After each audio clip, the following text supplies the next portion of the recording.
We've got a really strong women's team. It's not big, but the depth of the top 6 skiers is really very good. That's probably our varsity team right now is going to be a 6-woman team.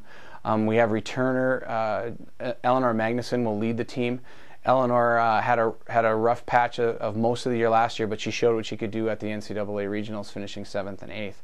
And Eleanor is in better shape than I've seen her in a couple years. I think that she's ready to go, and she'll definitely be a leader. But right now, younger athletes on the team are setting the paces in the early season time trials. Brooke Adams, who had a pretty rough freshman year, and I'll take a lot of responsibility for that. But she and I have had a really good relationship since she came here, and she trusted what we're doing, and she is in really good shape right now. Right now, on the roster with the time trial, she's our leader. Sharmila Ahmed, who has been dealing with overcoming compartment syndrome, much like Nick Power on the men's side last year. Sharmila has made a lot of progress, and I think even she's surprised at her fitness at this point. Don't know where she is right now, but I think by the time the bulk of the meat of the season comes around, Sharmila is going to be also very formidable on the tracks. You put those 3 together, along with Liz Peterson from Forest Lake, a true incoming freshman who was 4th at the state meet last year, and she is making a lot of headway in training, as well as Christina Grew, who has been, we've been working on her overtraining when she came here. She's coming around. She's more vibrant. Her fitness is very solid, and her experience, I think we'll see her just sort of shoot right up into the rankings as the season goes on.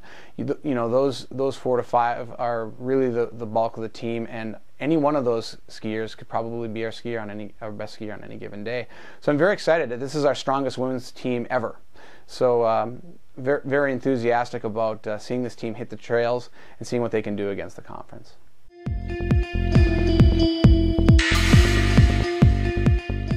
Oh yeah, I don't think there's any doubt. At the same time, the number of quota spots is the smallest we've ever faced. There's 7 spots. You look at Northern Michigan, they'll probably put 2 to 3 in there. Alaska Fairbanks will definitely put 2, if not 3. That leaves a spot for basically us to fight out with Green Bay, Michigan Tech, and they've got some tough skiers, but I think we've got the skiers to do it. Whether it happens or not this year, I think our first NCAA qualifier on the women's side is currently on the roster, and I think that can happen this year. I think that if it goes really well, we could qualify 2. But we just have to let the racing do the talking. We have to watch our fitness, make sure we stay healthy. And if we do that and we just put our heads in the right place and worry about what we've got to worry about, the rest of it takes care of itself. And if we go to the NCAAs, that'd be great. I'm not super impatient. I'm not going to look at the year as a failure if we don't send someone this year. But we will send someone, I believe, in the next couple of years with the roster we have.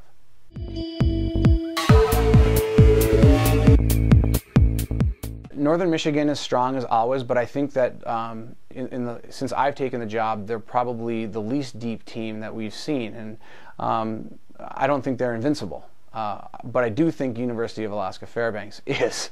They've got 2 German athletes who are much older. They're in their mid-20s, very experienced. Didn't have a good NCAAs. They missed the wax on their strong point, the classic race. But Theresia Schnur and Rafaela Zieber from Germany, they are just the class of the CCSA. There are some good skiers from other schools as well. You got Malin Erickson from Michigan Tech. You got Kaylee Muka from Alaska, who skis for Green Bay. We've got our work cut out for us. There's no doubt that those 7 spots in the region are going to be tough to get into. And I think our athletes are going to have several top 5 finishes in CCSA competition to ensure a spot at the NCAAs. But UAF really right now, I have to say, just on paper, is the class of the field, followed very closely by Northern Michigan.